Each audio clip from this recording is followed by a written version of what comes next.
ఒక రోషం లేని బిడ్డగా ఉండాలి. ఎందుకంటే ఫస్ట్ మన క్యారెక్టర్ని చూస్తారు. ఏం చూస్తారు చెప్పండి? మీకు తెలుసో లేదు, క్రైస్తవుల మీద అనేక మంది కందుష్టి ఉండేది తెలుసా మీకు?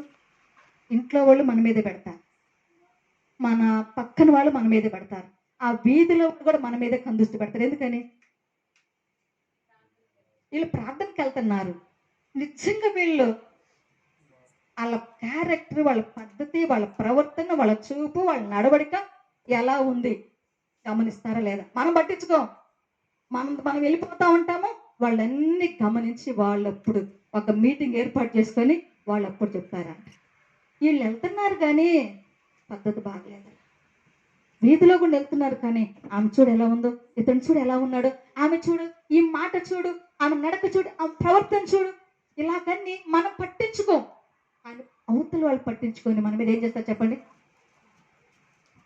అబద్ధాలు వేస్తారా లేదా? ఎందుకంటాడు? వాళ్ళకంటే మనం చాలా జాగ్రత్తగా ఉండాలంట. మన రోడ్డు మీద వెళుతున్నా, ఒక పని దగ్గరికి వెళ్తున్నా, మనం చూడగానే ఏం చేయాలి చెప్పండి? 2 చేతులు ఎత్తి దండం పెట్టేలాగా ఉండాలంట. హల్లెలూయా. అందుకు సామెత ఉంది, కొంతమందిని చూస్తే ఎలా ఉండదంట? పట్టబుద్ధి. కొంతమంది చూస్తే మనం ఎలా ఉండాలి చెప్పండి? మనం చూస్తే కొట్టే వాళ్ళకు ఉండాలా? వందనాలు పెట్టే వాళ్ళకు ఉండాలా? వందనాలు పెట్టే వాళ్ళకు ఉండాలి. హల్లెలూయా. దేవుడు మనకి ఎంత ఘనత ఇచ్చాడంటే ఎవరికి లేని ఘనత. చూడండి, గొప్ప ఆఫీసర్ అయినా ఇలాగంటారు, అంతేనా? ఒక చేతితో చెబుతారు. మరి మనకి ఏది గొప్ప మీరు చెప్పండి? మనం గొప్ప, ఆయన పెద్ద అధికారే. వాళ్ళు ఎంత పెద్ద అధికారులు, వాళ్ళ కలెక్టర్ అయినా ఇంకొకరైనా ఎట్ట పెడతాడు. కానీ మనకు మాత్రము ఎట్ట పెడతాడు. ఎవరిచ్చారు అది? అంతేనా కదా? ఇప్పుడు ఎవరో ఒక విశ్వాసం వచ్చిందంటమ్మా, వందనాలమ్మా, రేసులాడమ్మంటారు లేదా? మరి వాళ్ళకి ఇవన్నీ దేవుడు మనకిచ్చిన గంట అంటారు. ఎంత విలువిచ్చాడు మనకి, అర్థమవుతుందా? ఒక వాల్యుబుల్ ఆ జీవితాన్ని ఇచ్చిన దాన్ని ఏం చేయాలి మనము? సద్వినియోగించడానికి దేవుని కొరకు బ్రతకాలంట. ఈ విలువ దేవుడు మనకిచ్చింది. హల్లెలూయా. ఇక్కడ పాప కోపములు మురికిలో మనం ఉంటున్నప్పుడు ఆయన తన రక్తంతో మనం ఏం చేశాడంట? కొన్నాడంట. ఏం చేశాడు? కొన్నాడా? ఏమిచ్చి కొన్నాడు? డబ్బులు ఏమిచ్చాడు? తన పరిశుద్ధ రక్తం ఇచ్చి కొన్నాడంట. హల్లెలూయా. మన రక్తం ఏ రక్తం? పాప రక్తం. ఆయనదే రక్తం పరిశుద్ధ రక్తం. ఆ పరిశుద్ధ రక్తాన్ని ఇచ్చి నిన్ను నన్ను ఏం చేశాడంట? కొనుక్కున్నాడంట. కొనుక్కొని వాడుకుంటున్నాడా? పూర్తి స్వేచ్ఛ మనకైస్తే మనం ఏం చేస్తున్నాము? మనకు నచ్చినట్టు పెడతాము. పూర్తి స్వేచ్ఛనిచ్చాడు. ఇప్పుడు ఒక పని మనిషి ఒక జీతాన్ని పెట్టుకున్నాం, ఏం చేస్తారు? పెట్టుకొని పని చేపిస్తారా? కూర్చోబెట్టుకుంటారా? మన దేవుడు కొనుక్కొని ఏం చేస్తున్నా చెప్పండి? బ్రతుకులు ఆడుకుంటున్నాడంట. అర్థమవుతుందా? తలుపు వాకిట నిలబడి ఏం చేస్తున్నాడు? తడుతున్నాడంట ఆయన.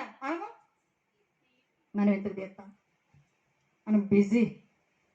ఎండనక, పగలనక, రాత్రి అనక, చలనక, ఎండనక, వాననక, ఎప్పుడు నా బిడ్డ తీసిద్దా, ఎప్పుడు నా బిడ్డ హృదయం తీసిద్దా అని ఆయన కొడుతూనే ఉన్నాడు. మనం కొట్టించుకుని బయటకు మాత్రం రావట్లేదంట. ఆయన బాధ మనకు అర్థమవుతుంది. అందుకంటే యేసై ఏంటో నీకు అర్థమైతే, ఆయన శక్తి అర్థమైతే ఆయన మనసు ఏంటో నీకు అర్థమవుతుందా?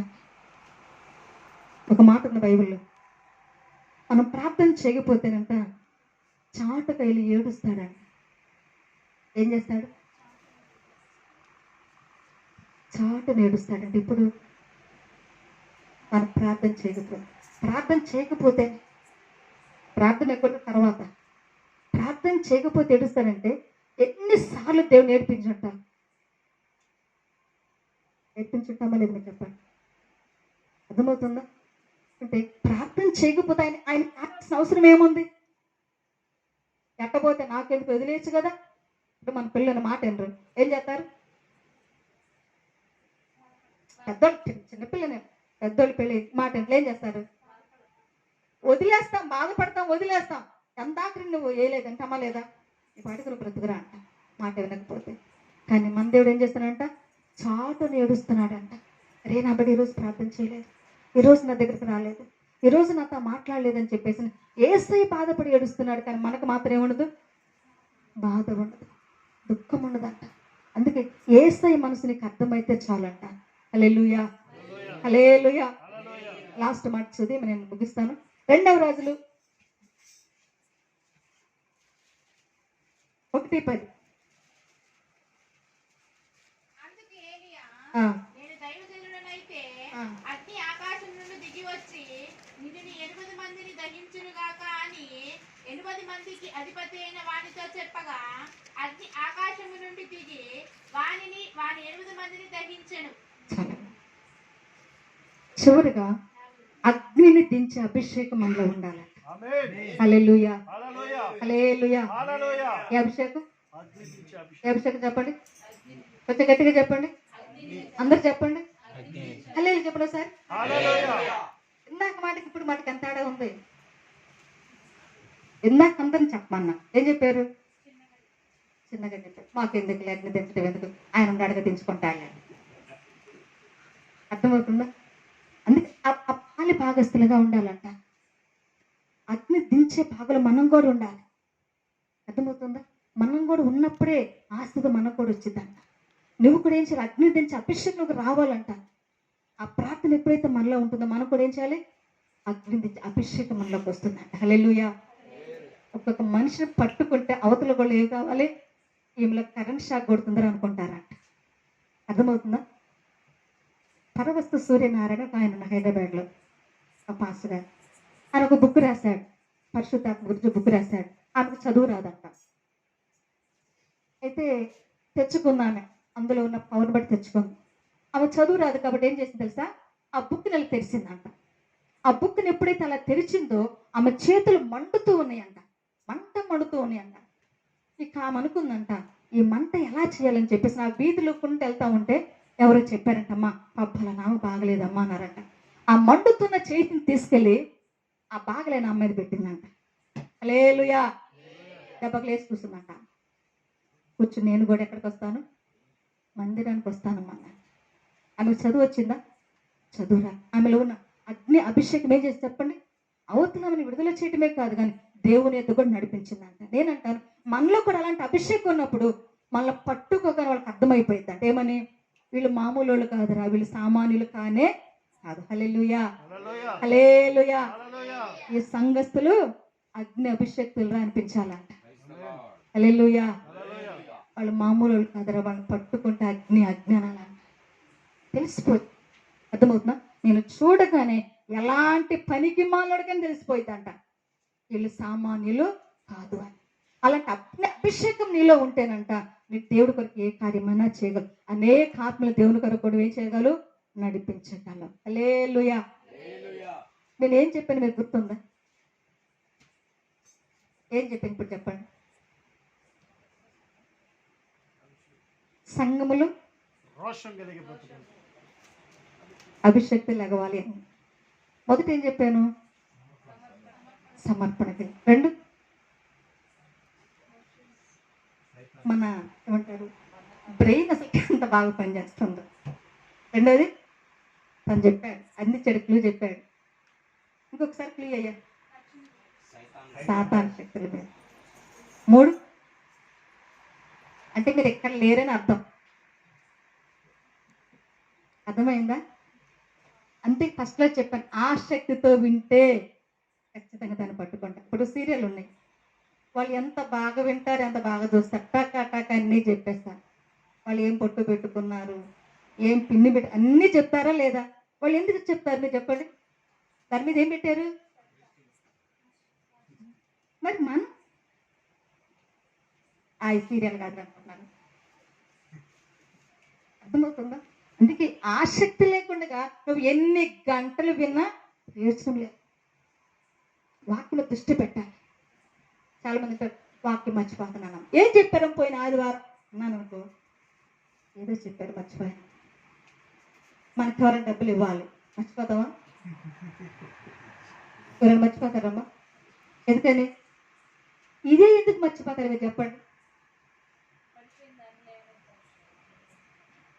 అంటే ఆ మాటను దృష్టి పెట్టి ఆసక్తిగా వినకపోతే మర్చిపోతామంట. అందుకే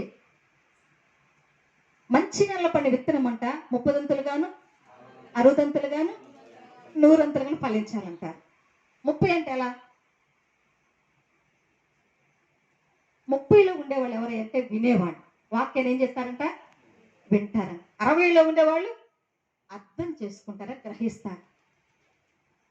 100లో ఉన్నవాళ్ళు ఏం చేస్తారంట, అర్థం చేసుకున్న దాని ప్రకారం జీవిస్తారు. హల్లెలూయా. ఇప్పుడు మీరు ఎందులో ఉన్నారు చెప్పండి, 30, 60, 100? 100లో లేరు, 60లో ఉండాలి. విన్నారు, అర్థమైంది, దాని ప్రకారం మనం 30లో ఉండాలా. 30 అంటే వినటమే. చెవులు ఇచ్చే మా చేతులు, మా చెవులు ఎట్టా ఉండవు కదా, ఆ చెవులు ఇచ్చేమనుకుంటున్నారా? 100లోకి వెళ్తేనే ఫలం. 60లో ఉండలేదు, 30లో ఉండా. అందుకే వాక్యం వినేటప్పుడు దృష్టి పెట్టాలి, శ్రద్ధ పెట్టాలి, ఆసక్తి పెట్టాలి. అప్పుడే మనకు వాక్యం అర్థమవుతుంది. లేకుంటే అర్థం కానే కాదు. అలాగే చూస్తున్నాను అనుకో, నేను ఎంత జాగ్రత్తగా అంటున్నారు, ఎంత శ్రద్ధగా అంటున్నారు ఏసయ్యా. చివరి ఏం చెప్పారంటే అప్పుడు తెలిసిద్ది నాకు. అర్థమైందా మీకు? అప్పుడు దాకా ఏమనుకుంటాను, ఇన్ని కళ్ళు నా మీదే ఉన్నాయి. నా ఎన్ని కళ్ళు? అందరిని గమనిస్తామా లేదా? మాకంటే ఇంకా మీరు అది. హల్లెలూయా. వాక్యం మీద దృష్టి పెట్టాలి. ఈ రాత్రి అంతా మనకు అర్థమా కాదు, మీరు చెప్పండి. వచ్చా ఏమి నేర్చుకున్నారంటే ఏం చెప్తారు?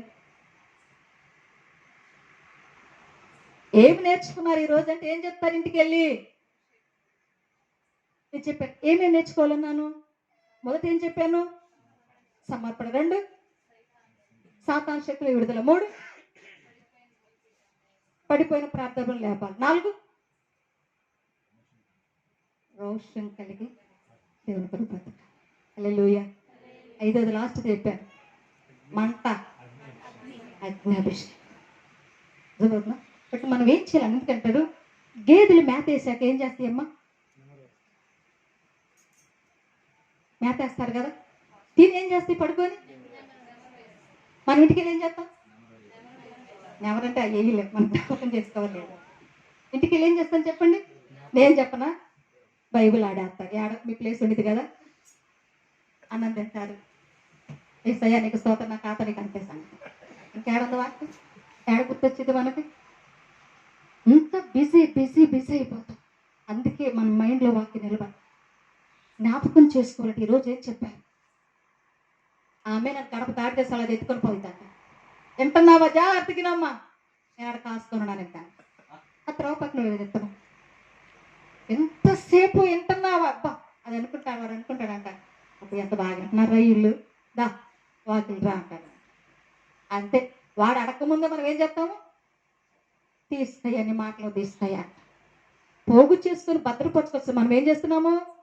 వాడికి ముచ్చటకి ఇచ్చిపోతున్నాం. ఎందుకు ఇంత వాక్యం మనలో? బయటకు అనగా ఎవడో ఫోన్ చేస్తాడా, ఎందుకు మా వచ్చిద్దా, ఆ ప్రాబ్లం పడి ఇది కాస్త ఏమైంది మర్చిపో.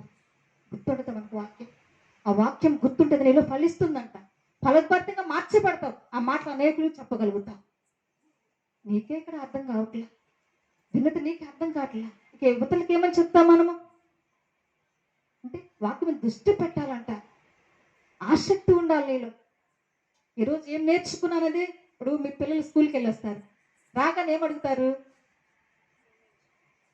ఏం నేర్చుకున్నారా, ఏం చెప్పారని కూర్చోబెట్టి వాళ్ళ చేత పలికిచ్చి మాట్లాడిస్తామా లేదా?